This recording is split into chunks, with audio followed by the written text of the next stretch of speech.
virtually if you are here, but we have a live studio audience. So can I get all my live studio audience family out to make some noise?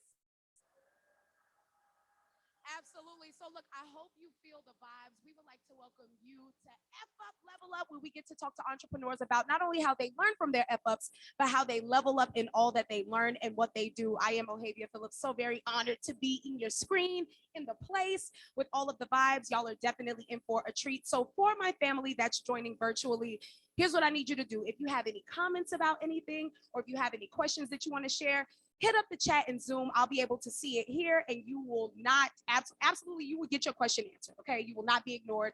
Don't worry. I got you, all right? But let's get into this fire panel. Because let me tell y'all something. These are the people that do what it do, and they do it very, very well. And for this theme here at Avid tonight, it is turn to your neighbor. So I'm a little churchy, but for those who don't know, when we say turn to your neighbor, it's an opportunity for you to get to know the people around you, close to you. But tonight, we're going to take a different spin on turn to your neighbor. We're going to talk to entrepreneurs about the importance of collaboration, how they understand who they're servicing, and they'll also share some of their tips and tricks for you if you want to learn a little something, all right? So look, what's up, panel? It was giving real like, so we're like, hi. It's lit. So y'all with me? Huh? Oh yeah. You know, it's so normal to be like, are we on? It's a Zoom. It's a Zoom. Right?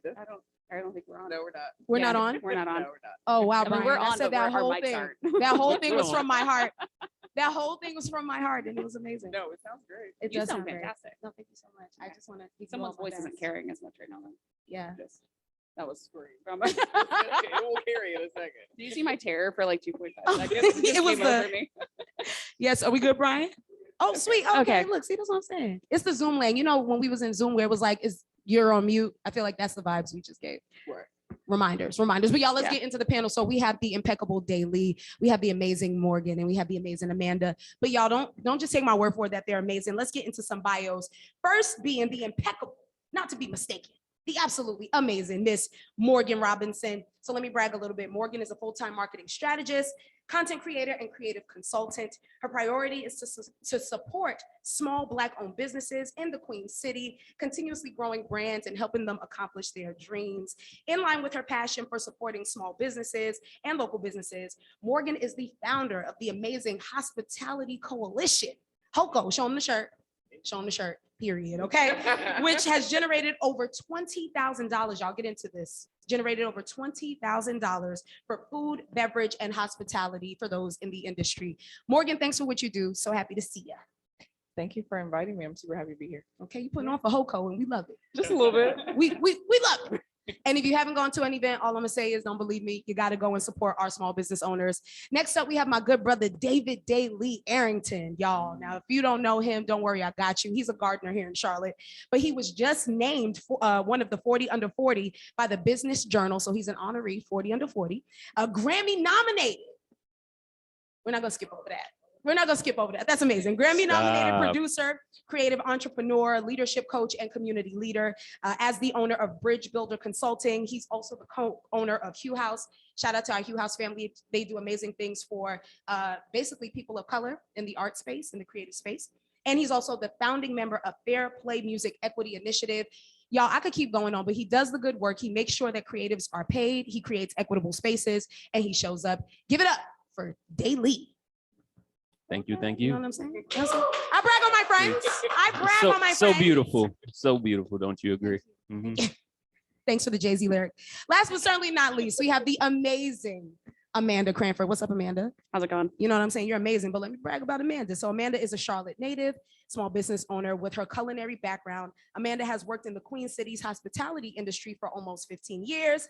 Her first business is Paper Plane Deli and Market, opening at the beginning of 2020 with a mission to create a place with a sense of community and belonging for the Belmont neighborhood. Amanda, we appreciate you, and I sure love Paper Plane, especially the BLT. Y'all give it up for my good sis, Amanda. Appreciate it. So as y'all can see, we have different industries represented here. So let's get into the conversation. First is, I'm going to start with you, Daley. The panel is called F Up, Level Up. Talk to us about how you have F'd up in business. So I'm typically not the one to look at the questions and prepare, but I have to prepare just a little bit just to make sure, I do a good job. So I would say one of my biggest F ups, and this is a continued lesson, is not earlier in my career going and connecting with others in the industry. Naturally, you may not know by the bio, I'm very reserved. I'm an introvert. I like to watch and observe, you know what I mean? So I'm not all in the mix all the time. So that can be difficult for me. But what I've learned as I've continued in my career and as an entrepreneur is that you need people. And the sooner you can get out there and start not just rubbing shoulders for the sake of what you can do for me, but actually building legit relationships, the easier your work will be later down the line. So I would say generally that's been one of my F-ups. We can get into more specific examples You know later. we will. All You know right. we will. Indeed. Because this is what we do at F Up Level Up. Absolutely. But I love that you hinted at being able to network, getting to know your neighbors. Let's stay there for a second. Morgan, I want to know for you, what was an F Up early in your entrepreneurial journey? So I've officially been working for myself about a year and a half now. So I actually quit my job in August of 2020 and been doing my own thing at this point. So a little bit over a year at this point. And the biggest F up for me specifically, and I know some people are probably going to disagree with this, but I messed up big time by being a one-stop shop for content. And, you know, everybody wants to be a content creator nowadays. And people always say, you know, I was raised in like, when you get your clients, keep them, make sure you service them, do everything that they want. And that was the absolute biggest mistake I could have ever done for my business, because now I'm in this space where I'm trying to do this thing niche down. Yeah. And I've got clients from, you know, esthetician to event space, and none of it makes sense. None of it makes sense at this point. And I'm grateful, you know, they paid an invoice on the first every time, and we appreciate that. But as far as in like me actually being able to have my complete control over pouring into them the way that I want to, I don't necessarily have that ability at this point because I'm all over the place. Yeah. But, you know, I think about that, though, like as entrepreneurs, it's so funny. We was just talking about this. The first year, you're pretty much wearing a lot of hats. Like you're pretty much doing it all. Yeah. So just want to send you some encouragement, friend. You're doing I great. appreciate it. Thank you. Great. You're doing great. Amanda, what was an F up in your entrepreneurial journey? We're going with just one. No, I Just- mean, okay. Go ahead, Amanda. Just go. Oh, there's so many. They're so good. I think ultimately the thing that I've learned is that the most important thing is to have a concrete vision for what you as an entrepreneur are trying to accomplish, right? And while collaboration and networking and building up a community around you is extremely important, it's also so important to keep that vision so that you bring in the right people, which I'm sure we're going to touch on later. But my biggest F up was allowing other people's vision and energy to affect my space, because while you do wear all those hats, you get spread so thin, it gets really easy to let the noise in the background of other people's opinions become louder than yours and take over that energy. And so the thing that I firmly believe in is that you find that vision, you find that mission, you stay concrete and true to it, and you kind of have to filter out the noise. And I did a very bad job the first year that I was open, like filtering the noise. Listen, Yeah. I don't know about y'all, but that was a whole gem. I almost took a run around Advent. No, that's really good. And speaking of people, because Daley, you hinted at this, Morgan, you know, you saying that you offer a one-stop shop and all the things, I think about this essence of collaboration, right? And that's a word that is kind of a buzzword, like we throw it around, but what does it mean? So to ask you all, what is your process for collaborating? Like when we say getting to know your neighbor, how do you, I'm gonna start with you, Morgan. What is your process for collaborating with other businesses or even picking up clients? Like how do you vet those people? So specifically for picking up clients, it's just more so me understanding like what they're looking for and where they're trying to get. And if I feel like our goals and our visions align and I see their business better than they see their business, because I want them to eventually see their business through my lens, then we can start to move forward with services. But as far as in with HOCO, all I do is collaborate, you know, because I'm not a brick and mortar, I'm not Amanda, I don't have my own space.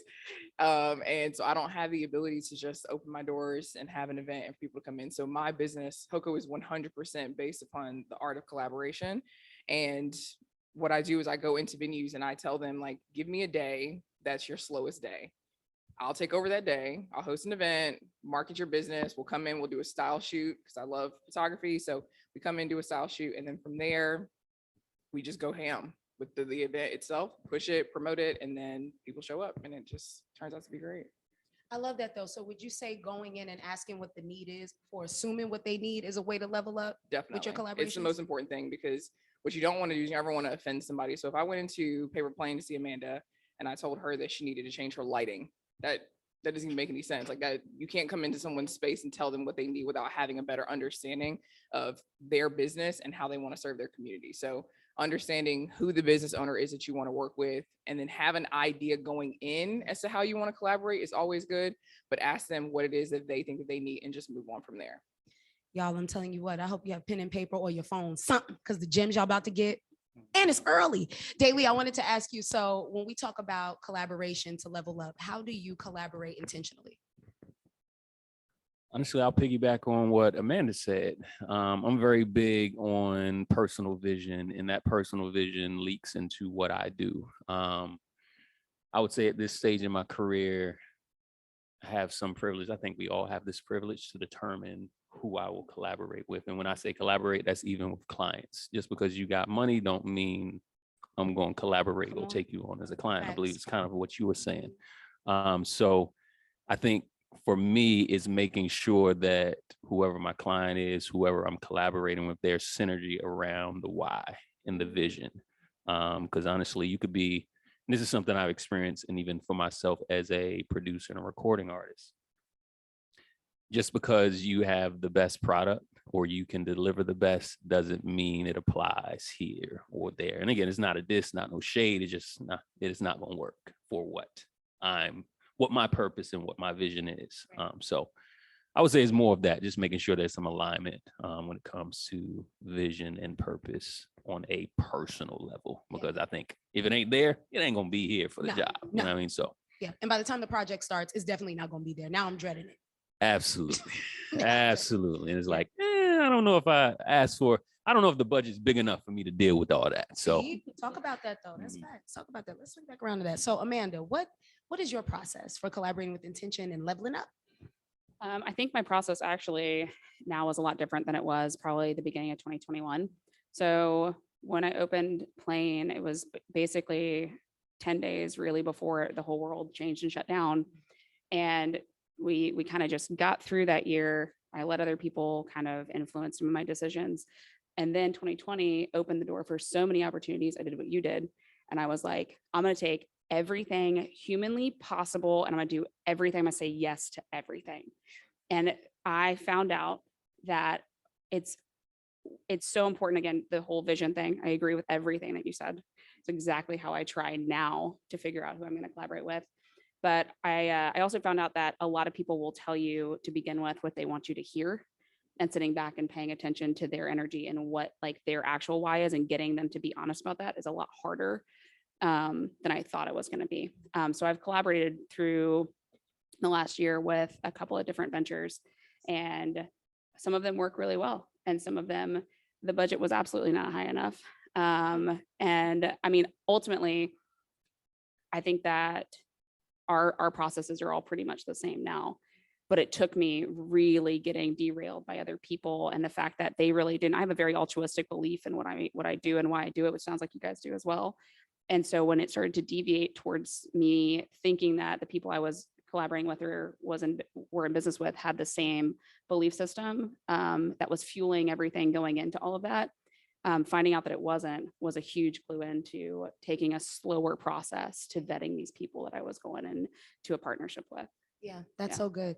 I love the words that you use, derailing, right? Because I think about in entrepreneurship, that's an F up. It happens, things happen. So I'm gonna start with you, Amanda. What is your process for when you see an F up coming, you see that derailment and you're like, bring it in, bring it I in, bring it stand on the train tracks and just let it obliterate me. No, right. No.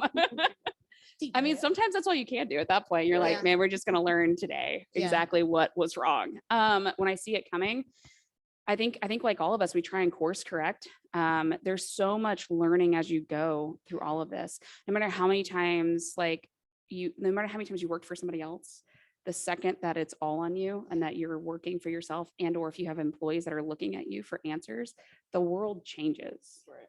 And so you try and see it from so much higher up than you would have as an employee or as a manager or anything, that even then there's sometimes it's just unavoidable. And I try and be kind to myself about it and understand. And that's the same way that I approach my staff and the people that work for me, is to just understand that it's a learning moment and that the worst thing that you can do is let it paralyze you. Yeah.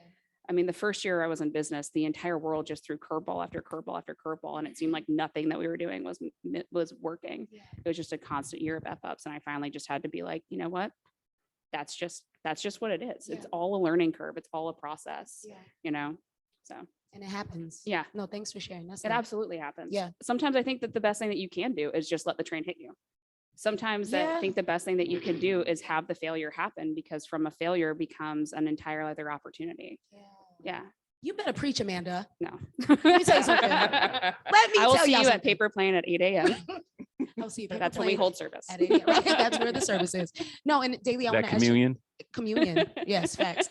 Daley, I We want to have ask you wine. the same thing is when you see that a strategy isn't the best, when you see an F up coming, how do you, I don't want to use this word, it was given very 2020, but how do you pivot? How do you pull it back? I know, right? Obviously, every circumstance is different. But I think trying to avoid it only prolongs it sometimes. So just acknowledging it for what it is and doing your best. And again, a lot of my answers tonight probably going to revolve around relationships. And like today, I had to sever a partnership or a working relationship. And because we had some rapport and relationship, I believe there was more understanding there to where, no, let's get out of the way. Let's have this conversation. Let's bring understanding. And even in the way I manage, there's continual communication to where when we have this conversation where we got to cut this off, it's not a like, oh, out of the blue. It's like, no, yeah, you're right. So I would say, again, I'm not one to avoid it, but I believe there's things you can do before you get there. They can make it much easier. Yeah. And again, whether that's vision, whether that's developing relationship with those you collaborate with, as well as I think there's a lot of lessons to be learned when you, again, receive that L or F up in your career, in your journey. Exactly. It's a lot of learning to be had. And again, when I say don't avoid it, it's like you have no idea what that learning can actually level you up to for whatever's next. Because I've heard a lot of people say it's like, yeah, if you just lost 10 grand, imagine you could probably make 20 grand on your next deal. You know what I mean? Right. If you just, that 50 grand just slipped through your fingers, it's probably a good indication that 100 grand is right within reach. Exactly. So again, I would rather not avoid that and prolong those bigger opportunities. So that's my take. Well, real quick though, because you inspired a thought. I think about how conflict is okay. Like as entrepreneurs, as business owners, it happens and it doesn't have to be negative. Could you give some advice to somebody who's watching and they're avoiding that conversation because they don't want problems, but it adds to what you're building? Sure. Again, I would just say it's stunning growth. I believe growth, there's tension in growth. And if there's no tension, the question then becomes, are you really growing? Or have you become complacent in where you are? And if where you are is where you want to remain, great. But if you're continuing looking to level up or what have you, honestly, and again, depending on your tolerance levels, like how can I curate some tension? And again, exactly. It's not that you go picking fights, but it's like, I'm going to go in this with courage and with boldness, not avoiding, that's going to be uncomfortable. So I'm not going to avoid that. Exactly. Because again, that just makes the journey longer. And I believe there's things that would add to your ability to level up or in your next season that happens in that tension. Yeah, I love that. Thanks so much. I just wanted to, sure, because that was awesome. Morgan, when you see an F up coming, what you do? So I am a fighter. I'm always been a scrapper. I've just always been that person. So I'm taking the train on head on, just like y'all seen Hancock when he that's me all the way, all the way. When he could have just lifted. Right. No, I'm going through the train at that point in time. And while that is not always the smartest decision, it oftentimes has taught me a lot about myself as an individual to recognize that when when times are getting tough, I'm not running back in the opposite direction. I'm going at the problem head on, and that's just how I've always been. My father hates that about me, but I got it from him. So how Thanks, Dad. ironic. Thanks, Dad. Thanks, Dad. But most importantly, it's just understanding that I'm really big on recaps. So every time I have an event, I know that events are not going as smoothly, or even if it's going perfectly, you still need to recap. You still need to reflect. And at the end of each quarter, I'm making sure to look back on the past 3 months to make sure, like, did I miss areas of opportunity? Were there areas where I could have, had a better conversation? But also I've been in a similar situation where I've had a partner at the beginning of my actual business that did not pull any weight. And a lot of things were left on my shoulders because it was my concept. I created it. I own all the rights to it. So having the conversation early on was what I wish I had done. And I did not do that. And I allowed it to fester. And what happens when you have cancer? You got to cut it out. So it's got to go at some point in time, because if not, it's just going to get really messy. And then we're going to be in and out of court. And I don't have time for that. So it's just like get rid of it. Yeah. Get rid of it. No, that's so good. That's so good. And I think about what each of y'all do, right? And we're talking about effing up, but leveling up.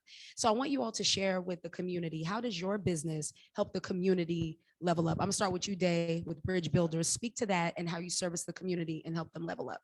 Got you. So Bridge Builder Consulting, at the core of that work, and again, this back to vision, is like, this is something I've done for years, but just as of last year, I've made it official venture. And at its core, it's me, how would I say, leveraging not just conversations across difference, but emphasizing the importance of relationships across difference when it comes to our society, which is all DEI, everything, equity, everything. How can we repair this XYZ? And I believe policies are shallow and short-lived if they're not rooted in people. So I believe when we create authentic relationships across difference, we then give ourselves the foundation and other assets like patience, grace, that's actually needed to do that work. So that's what my consulting agency is focused on with leaders, and very specific leaders as well. Because if you want to look at statistics here in Charlotte, even abroad, our corporate leaders, majority are white males who run the corporate space. Yes, you didn't know. And as well as our nonprofit space are white women. And just so happened my journey from Norfolk, Virginia, which I call or refer to as the corner to the cul-de-sac here in South Charlotte, my proximity to those leaders has been very close and has afforded me to build relationships in a way. And again, when a George Floyd happens, there's a lot of calls I get like, hey man, this is screwed up.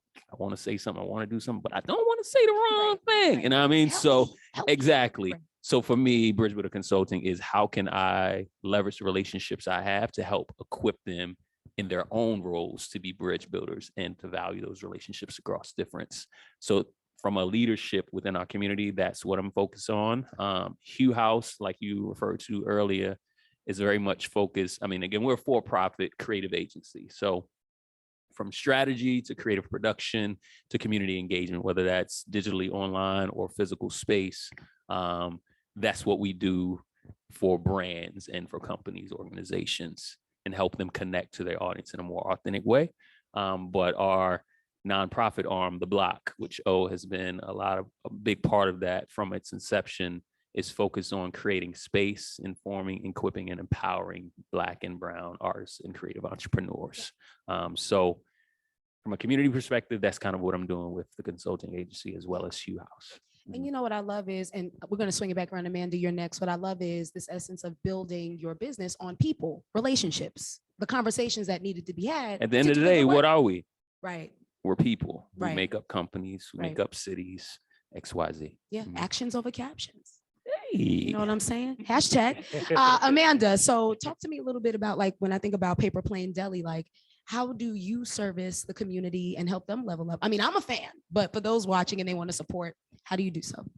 So as far as the vision behind Paper Plane, the entire intent behind it was to create a space that was welcoming for everybody. I love a market. I love what like a small bodega, a coffee shop, a gathering place will do for a community.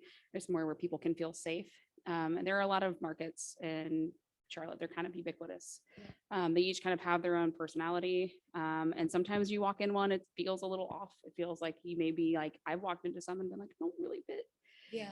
And I'm not going to say which ones those are because I'm not. But Yes, no, I don't just worry about it. I wanted to create a Yes. space where everybody felt welcome. Yeah. And that wasn't just for the people walking in the door. The hospitality industry, for anybody who's worked in it in any capacity, understands that there's a lot of toxicity that is getting now fixed in the industry.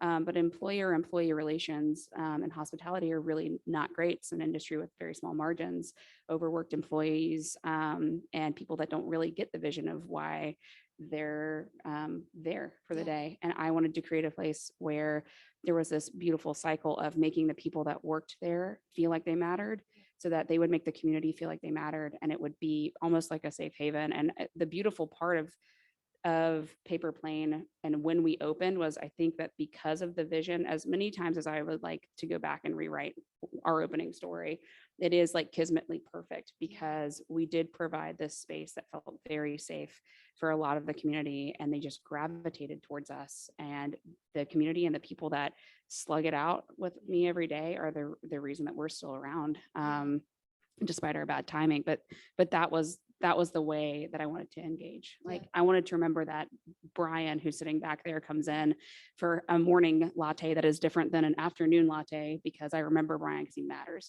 to me. And that's what I wanted to do for the community. Thank you for being a friend. But seriously, though, like I'm noticing a theme. It's building those authentic connections and really getting to know people. Bring it back around for us, Morgan, when we talk about Hospitality Coalition, what you do as a brand strategist, helping businesses build through social media and all the things. How do you help others level up through your business? So specifically for HOCO, I mean, I originally created it back in 2018 because North Carolina doesn't recognize unions. So I was like, okay, well, how do I just create a coalition for the hospitality industry? So people in the industry can receive support, venues can receive support, and I can just do nothing but pour back into the industry. And it quickly transitioned to me just creating a very safe space for women. And that's legitimately what it's been. And I'm sure we'll talk about the competition. But it's all of my events have transitioned to me just creating and catering events to women within the hospitality industry. And it's like every month, my like analytics on Instagram are like 82% are like women, people that are engaging with all of my content. So that was the number one thing where it's like, I wanted to create an organization specifically for hospitality industry. So I only work with venues in the industry, but then I create a space where people that don't work in the industry have the ability to come and understand what's really going on in the industry. So whether it be the craft cocktails, whether it be the low ABV cocktails that everyone's doing now. So just fully understanding what the industry has to offer. And the main reason was because of the pandemic and, you know, the minimal bailouts and the minimal SBA loans. And, you know, well, who is it? Like Ruth Chris got a SBA loan, and like everybody that should not have got money. And that's a whole separate conversation. But that's another F up level up, Morgan. That's a whole nother. That's another. That's a whole different other. So it's just like, I just wanted to make sure that I brought the revenue back where it was missing. And that's legitimately what HOCO does now. Now, as far as in my actual creative consulting, it's just more so getting people to recognize and see their businesses a little bit differently than how they traditionally would. So whether someone has a product-based business or a service-based business, content is key. Content is queen. I want to king, content is queen. So understanding that it's super important to make sure that your content is aesthetically pleasing, it's engaging, it's telling a story, and it's serving your actual community. So that's the number one thing that I'm focusing on with all of my clients, is that creative content for your business. Yeah, I love that. Speaking of competition, a major part of turning to your neighbors, some would say, especially like with brand businesses, entrepreneurship, is understanding the competition, right? So knowing who in the vicinity is doing what you're doing. I never subscribe to it because I'm gonna do me. But speak to that, Daley, especially because, you know, with Bridge Builders Consulting, this is what you do. And we'll do round robin, but turning to your neighbor, understanding competition. What are your thoughts on transmuting, taking like, okay, knowing who's around, but still focusing on your vision through your business? For sure. So part of me wants to start with, again, a lot of my entrepreneurship is connected to art. And I think even entrepreneurship, even though it's been out for years, is very much a buzz. Like, I want to work It for is. myself. I want I to work agree. for myself. And I think a lot of times the idea can be so I don't have to answer to anyone. And that don't really make sense to me. I was guilty of 'Cause that. I'm not gonna lie. At the end of the day, somebody's gonna want you to Yeah, service, and yeah, you're gonna have yeah. to meet that. So yeah, I just wanted to start there. But when it comes to knowing who's in the space that you're wanting to operate in, I think again is important to, because even my answer to generally F ups and not connecting with people is like, you could be duplicating efforts. Like, you got the same. Oh, you got the same. It's like, Yeah. you could be collaborating rather than competing. But you will never know that if you're not doing the research, if you're not getting out there and learning about what exists. But even I also say this, I don't operate from a scarcity mindset. Right. No one sandwich shop can service everyone. You know what I mean? Right. So, but I do believe being unique is very important, and you can only do that when you know what already exists. Right. So for what I do from a consulting perspective, everybody wants kumbaya. Let's put it together. Let's, again, and that's a good thing. Together, yes. Absolutely. But there's only one me. I only have my journey, which has equipped me in certain ways to engage leaders, to engage organizations. And I believe and if I be specific to that, there's a lot of, again, policy work going on when it comes to DEI equity work, which is very important. But at the same time, there's not enough people work going on. There's not enough, again, safe space or whatever being created for us to be honest about, you know what, me talking about and exploring my privilege as a man, you know what I mean, in a room where, as a Black woman, I already know there's certain things that are going to be put on you as labels if you show up in the same way I do. But being able to do that people work within the safety of a relationship is what I believe can greatly advance the policy work that's being done. So again, I think it's a both end. You got to do your research. You got to connect with people, know what's happening, but also know yourself and know what of yourself makes you unique. So a gem. I love what you said. By understanding the competition, you understand what makes you unique. Put that on Twitter. Morgan, when we talk about leveling up, how important, and you kind of touched on this with competition, how do you use your competition, not as competition though, but to level up and understand who you're servicing? So when it comes to my creative side, I don't really believe that I have any competition because I'm competing with myself. I'm not competing with any of y'all. So I'm very quick to, amplify and highlight another photographer. I'm very quick to send work their way if there's a project that I just don't think that I have the ability to do. So I'm quick to make sure like I amplify and I work with other photographers. If I ever hear somebody talking bad about another photographer, I try to reel it in and say, look, we're all creatives in our own right. If someone took pictures of you and you didn't like them, it was because that photographer captured what they saw. They captured the essence of what it is that you all were doing. So having a little bit of change in perspective when it comes to working with clients that have worked with essentially my competition, but specifically with HOCO, there is literally no competition. My business model does not exist anywhere. I've looked, I've hunted it down, and I'm not saying that as like, I'm not trying to my own horn, but it literally is what it is. We're going to celebrate that. So it's just, so I'm just in a space where I am a trailblazer. So I know that someone is going to come behind me. Ohavia. I'm celebrating my people. I'm celebrating you all. Come on now. I know that someone's going to come behind me and do it 10 times better. So I want to get all of the hard work, the grunt work, and I just want them to like step on my shoulders and be like, I learned from Morgan and I did this. So that's been the biggest thing where I want to be used as a vessel. I'm not the end all be all. Wow. Lifting as you climb. I love that. That's lit. Amanda, when we talk about understanding competition, I mean, we don't pay attention to that. We collaborate, but I'm just saying, like, what is some ways that in understanding that it helps you level up? I'm really big on learning, just constantly. I don't think that just in life we're ever done doing that. I think that looking, especially in what I do, I mean, there's 1,000 sandwich shops, there's so many delis and markets, and they're almost like ubiquitous. You could walk like a block and a half down the street and get something similar to what I offer.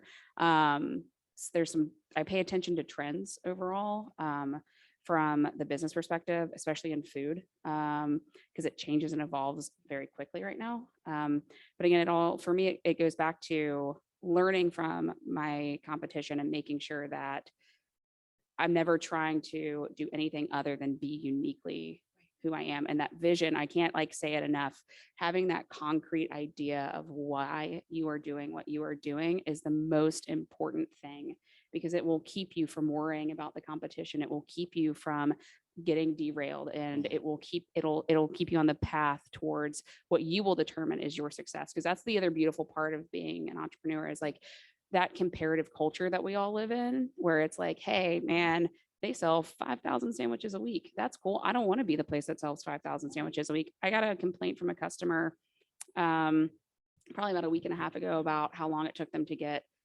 something at the market. And I was like, well, I would love to tell you that will never happen again. Right. We are not just a transactional based environment. We are here to like create something that is a meaningful experience, not just to hand you a cup of coffee.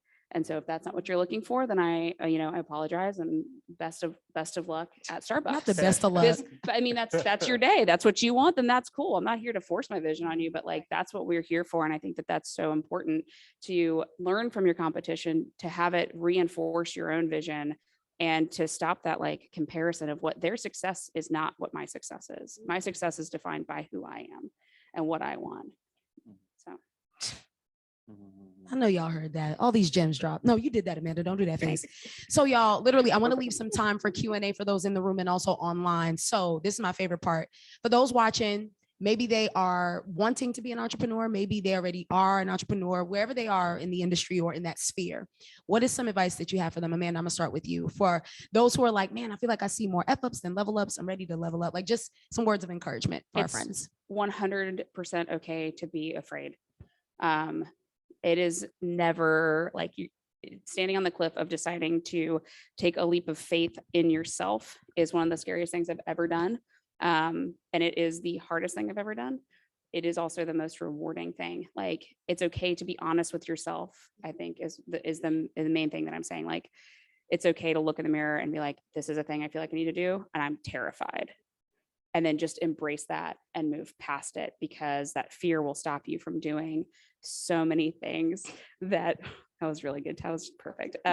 They'll stop you from doing so many things that on the other side won't be so scary. That first step is always, no matter what new thing you're doing, that first step is the most terrifying. And it on the back end, no matter how many hats you wear, how much you like overwork yourself, how much stress, whatever, knowing that you chose and had agency over yourself and can affect whatever your vision is the most powerful thing I've ever experienced. That's amazing. So thanks for sharing, Amanda. That's you're good. welcome. Morgan, words of encouragement for our friends. Do not, make sure this mic on, do not be a one-stop shop. You know what? You said that from the Please. beginning. You And sure I'm going did. to tell you guys Didn't real know where to quick, like start. I'm not kidding. So I do content. So I'm photography, videography, reels, Instagram, TikTok, Facebook, YouTube, Twitter, Oh, Pinterest. MySpace. I actually thought about it for a second. I was In like, addition to, email marketing and text message marketing, and it's just, y'all, I messed up. And I'm cool with it because I'm unpacking it and I'm processing it. But don't be better than me. Please don't. Please. If you want to create content, figure out a way to monetize it, to make it make sense, perfect that. Yeah. Don't do anything else. If you want to be a marketing strategist, partner with the content creator, y'all collab, get it together, y'all figure out, make sure the pricing is right, and then do that. If you want to be a blogger, or if you just do that, like, don't get in the space where, because like I'm still in my like 2 years. So I was grasping at straws in the beginning, and now I can't get rid of any of these clients that are here. And I'm just like, you know what? if you're watching this, your time is coming, but it's I'm hollering. okay. If you're 'cause watching listen, this, those moments where you can fire clients are like the best moments. But most importantly, just like, and I'm telling y'all, and I know people are listening to this and they're just like, she don't know what she talking. No, Yeah. I'm literally living it right now. I have 10 clients, What? 2 of which one's a nonprofit, and then everybody else is product or service based. And all of them need content from me consistently. And we're posting 3 to 4 times per week. So that means that HOCO and my own personal content is all by the wayside. So what's happening is I am spending so much of my creative energy creating content for everybody else. So by the time it comes to me posting for myself and for my business, I have nothing. I am completely exhausted. So what's going to happen is if I keep on this path that I'm on, my clients are going to leave and I'm still going to have nothing. Don't do it. Yeah. Yeah. Don't do it. I ain't gonna hold you. That pause. I was like, yeah, don't do it. That was good. No, thanks for sharing, love. For Yes, real. And you know absolutely. what? Actually, you inspired a thought. So I'm gonna swing it back 5 seconds. Yeah. How are you learning to create balance as an entrepreneur? Don't laugh, Amanda. tell It's me. the last. Please, Well, God. tell me for me too. Amanda's cuz. like, learn me something just real gonna- I'm quick. real, like all ears right So now. Yeah, same, the retweet. balance is figuring out, I'm going to back up. So my mentor asked me one thing. She was just like, figure out the life that you want and work backwards. Don't pick a career and then give all of your time and energy and efforts for the career. Literally write down on a piece of paper what type of life you want. Do you want to live in a hut in the Bahamas? Do you want to have the white picket fence in Colorado? Like, figure out the end goal and then just work backwards and figure out legitimately how to obtain that, and keep your eye on that vision and keep that in front of you. So legitimately have a vision board.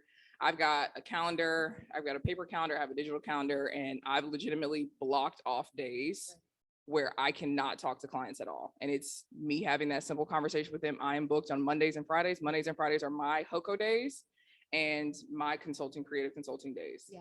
And if we need to have a conversation, if it doesn't happen Tuesday, Wednesday, Thursday, it's not going to happen. Yeah. And that's just the end of the conversation. Yeah. And also stopping the client work at 5 p.m. has been the absolute hardest thing that I've had to do, because I'm a creative. So like I get creative late at night. Like That's I'm when it editing happens. pictures and I'm creating all this crazy stuff. And I'm like, Morgan, stop it. Yeah. Like, if I'm going to work on anything after 5 p.m., it is going to be for me and for HOCO. It is not going to be for anybody else. So creating those boundaries and legitimately blocking those days and times off. Like I literally have to have self-care time in my digital calendar. So, and now that I have 2 assistants, I have to tell them like, if it Get 2 doesn't happen assistants. within this time frame, it's going to wait until tomorrow, Yeah. because it's not that important. But also understanding, and this is one big thing, and I'm going to wrap up right here. Your client's emergency is not your emergency. There's literally no such thing as emergencies in the creative consulting, in the content creation, in the market. There's no emergencies. Now, if one of my clients went viral and it got real bad, but it literally was bad in a good way. So now she's making like 20 grand from TikTok because she went viral.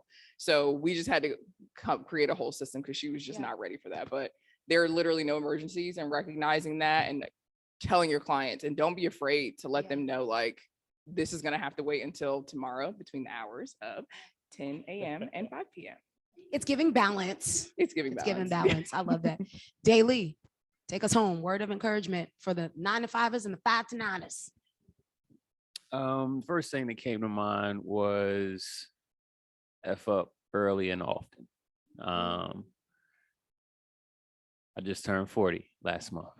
And You look good, brother. thank you. Keep treating people nice. Keep serving our communities. Keep serving our community. And again, even to where I started when it comes to networking or just building relationships, again, learning early and often. I agree. You never stop learning. I'm always learning, and I'm always looking to engage with people, not from a let me take, but it's like there's always something to be learned, even if somebody's not teaching.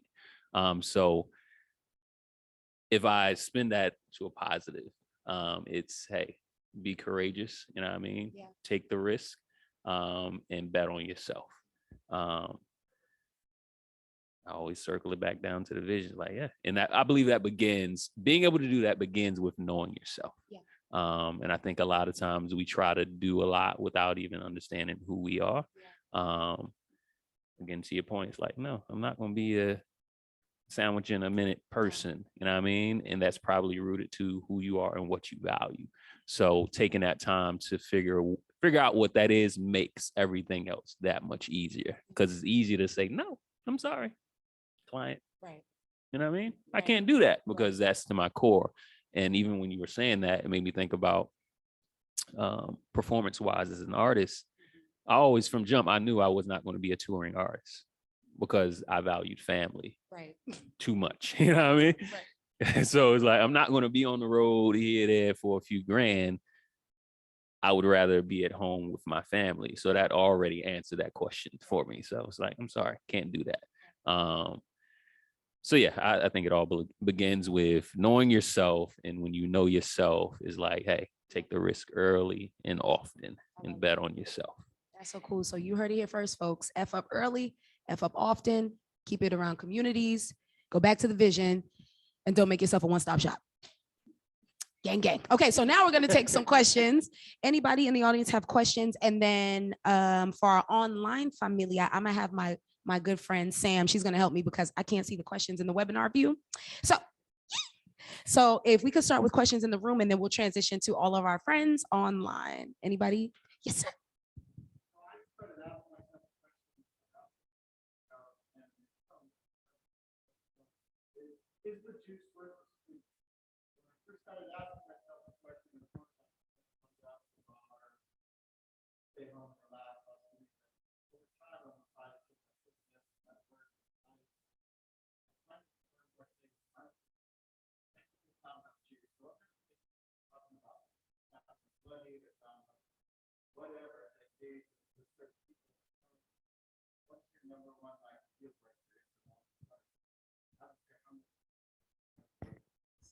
And for our online family that probably couldn't hear, the question was, what is the deal breaker for the entrepreneurs? Like, juice ain't worth the squeeze. What is it? I'll go first.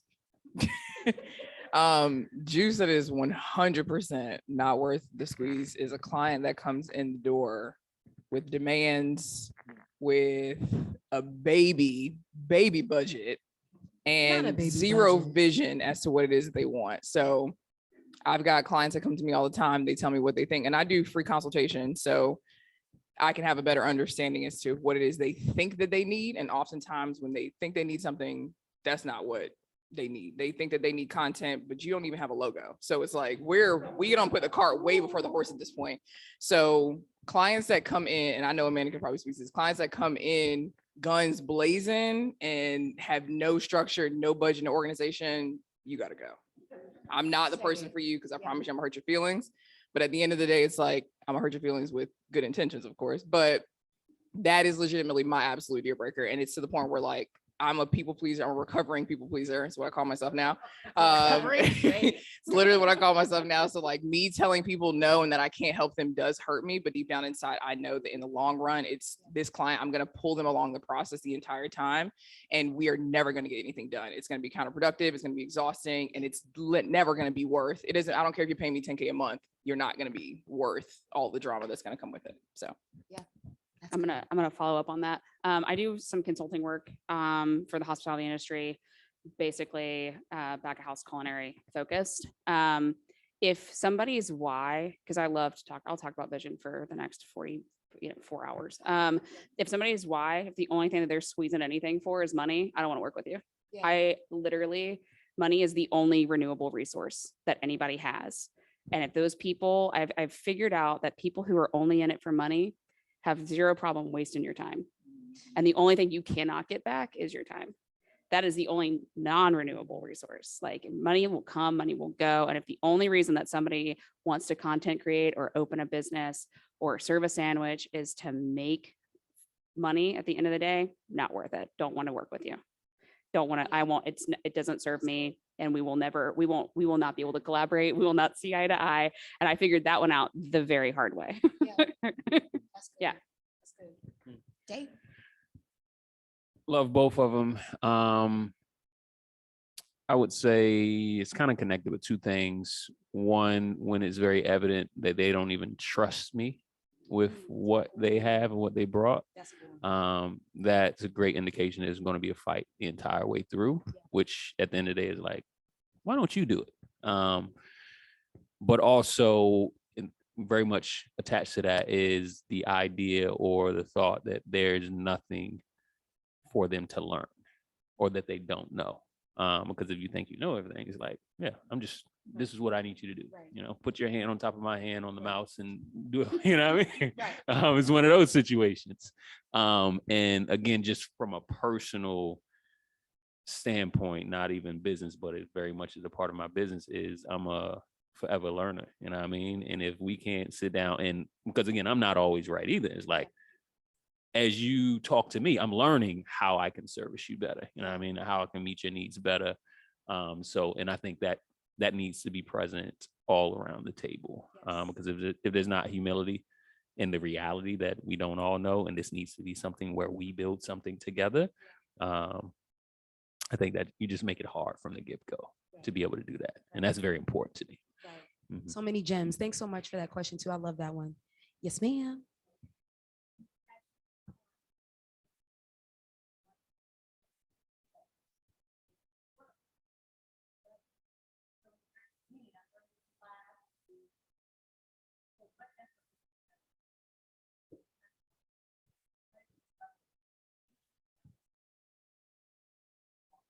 So for our online familia, the question was, and it's fire, how did you level up financially in your business?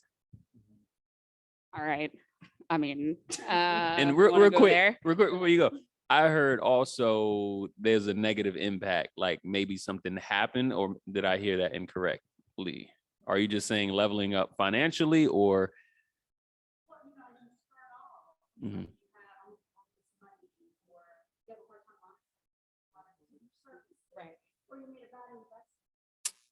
Mm-hmm. Mm-hmm.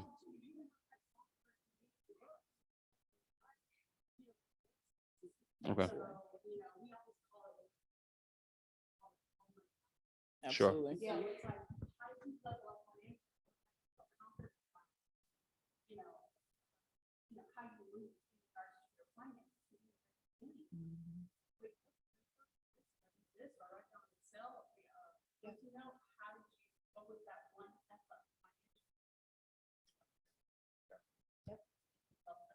That one F up financially. Oh, it's a good one. I'm excited. So I started playing. What's in the space that I'm in now was a coffee shop. And people who own the coffee shop approached me as a consultant first, and I turned down the job because I was in a contract with somebody else. And then about 6 months later, conversation circled back around, and basically they wanted a very quick fix, and I saw an opportunity to turn my dream of having this community-based market into a reality. And I think my biggest F up in my industry specifically was not seeking more working capital to begin with. Specifically, terrible timing, because 10 days later in a business, in an industry where your net profit, if you're good, is like 15%. I was staring down the barrel of a world that was completely and utterly like a blank canvas of nobody knew what the heck was going on. And we didn't have as much working capital to pivot. And so it forced me to be a lot more creative about the way in which we did that. But there was no money for marketing behind all of that. It was very much so like I would have taken more to begin with and bet on myself a bit more, as opposed to letting that fear that I was talking about beforehand kind of talk me into playing it safer. I wish I hadn't played it so safe.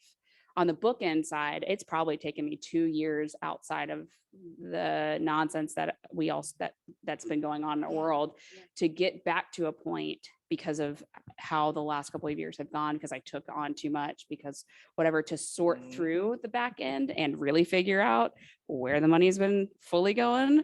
And I was like, wow, towels got a lot more expensive. Gloves, Towels. guys. Does anyone want to talk about the cost of mayonnaise right now? Because I do. And like being able to take that time to figure all that out is the other big opportunity. And I knew better is the thing.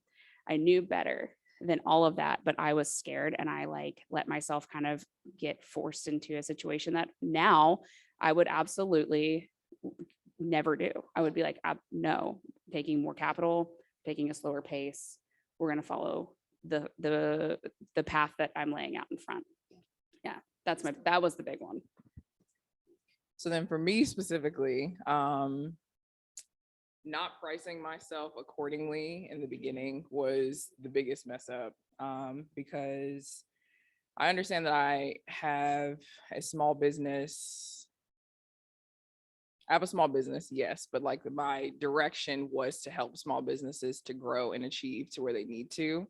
And while I understand that some businesses don't have the ability to have, these sizable marketing budgets, you have to have some type of marketing budget. And I always believe in running your business like a business. So the bookkeeping, the taxes, I've been doing my own taxes for years. So like I've never had an issue in that regard. I had a major issue because I'm a recovering people pleaser, not pricing myself accordingly in the beginning, and it legitimately came back to bite me. And that's how I'm in this space where I'm at right now. This don't be a one-stop shop space is because I just didn't price myself accordingly. Like marketing and content creation is worth an entire business nowadays. Like legitimately, I'm carrying businesses.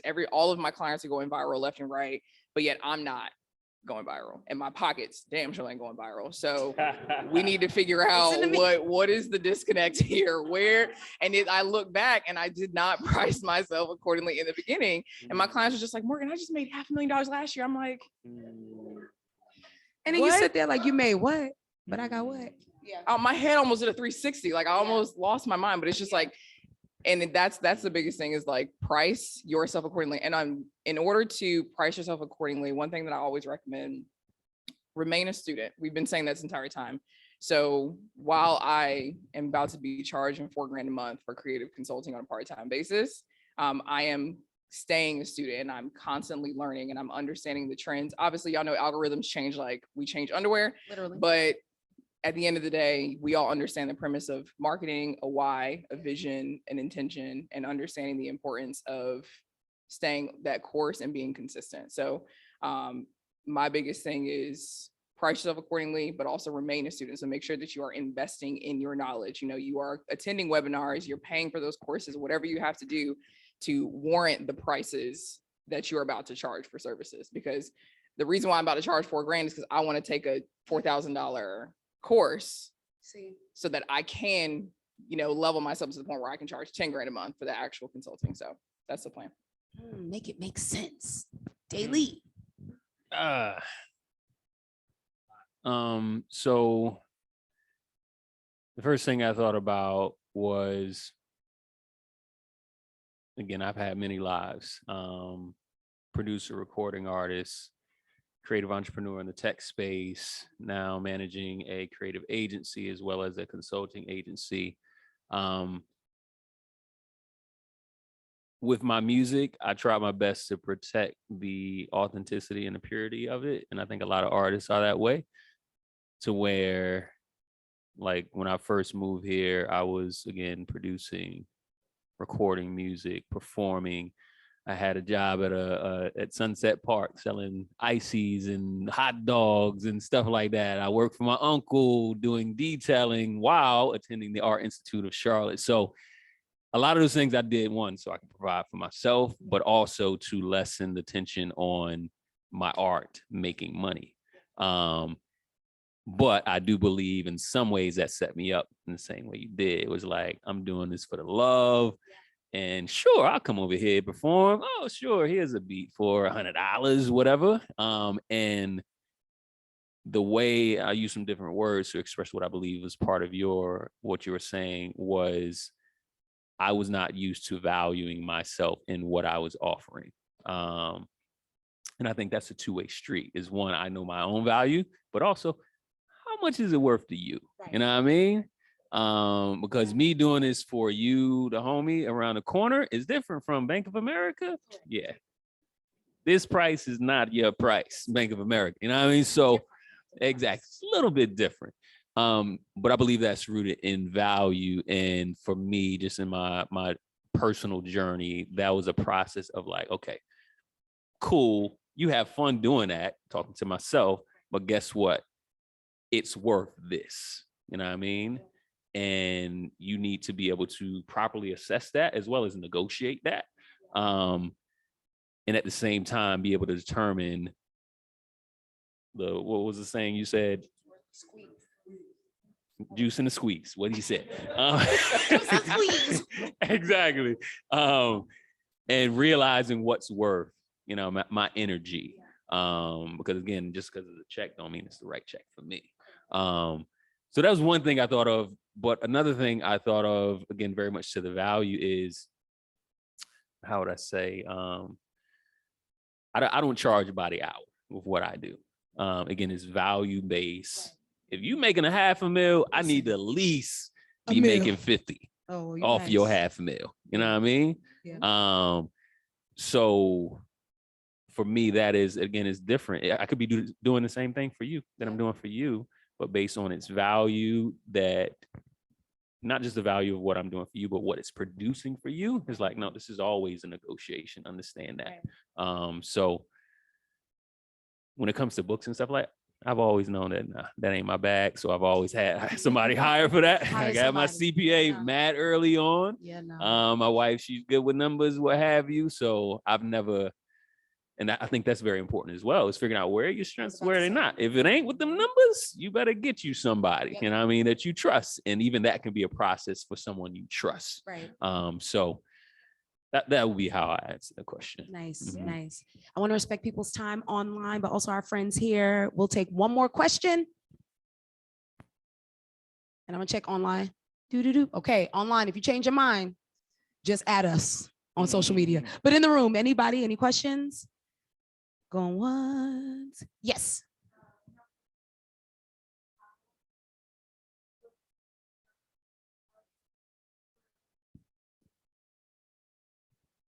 How do you stay encouraged while moving through those early failures? Get a side gig. No, but for real.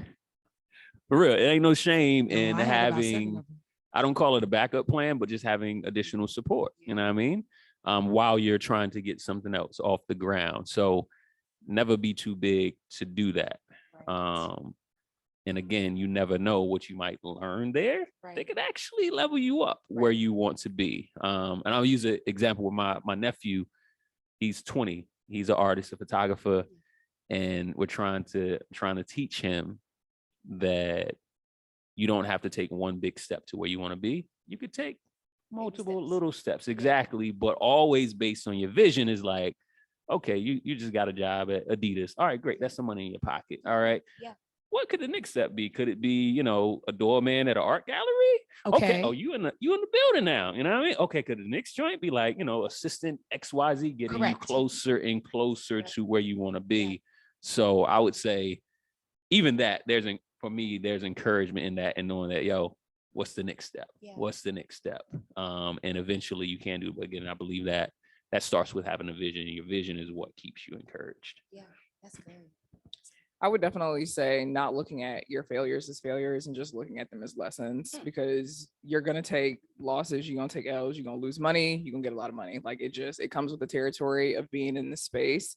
So I would definitely recommend changing that perspective. Perspective is key when it comes to anything, and understanding that, this is not the end all be all. You making a bad investment, we're all going to make a bad investment at some point in time, whether it's investing with your time, investing with your money, it still can be a bad investment, however you look at it. So I would definitely say, take the time to understand that failures are going to happen. That's the only way that you're going to learn. I guess I'll kind of touch on that too. I think that it's like failures are going to happen. I think it's okay to feel upset about them. I think a lot of people fight against the natural inclination to just have that moment, embrace it, feel everything you need to feel about it, understand what you need to learn from it, and then move on. But a lot of people don't give themselves a space to actually kind of almost mourn the failure. And then I think because when you don't, it gives it more life than it needs. Like it just needs the moment, it needs the understanding, it needs the lesson, and then you move on. Yeah. That's good. That's good. Any other? Yeah. No. Can I ask a question? Please. Yes. Javi, what up? Javi. In your entrepreneurial journey, actually, Can he come up? here? Absolutely, Javi, Go please, please. I'm gonna bring up a very good friend of mine, Javi, aka QC Javi, aka putting on play everybody in Charlotte. Amen.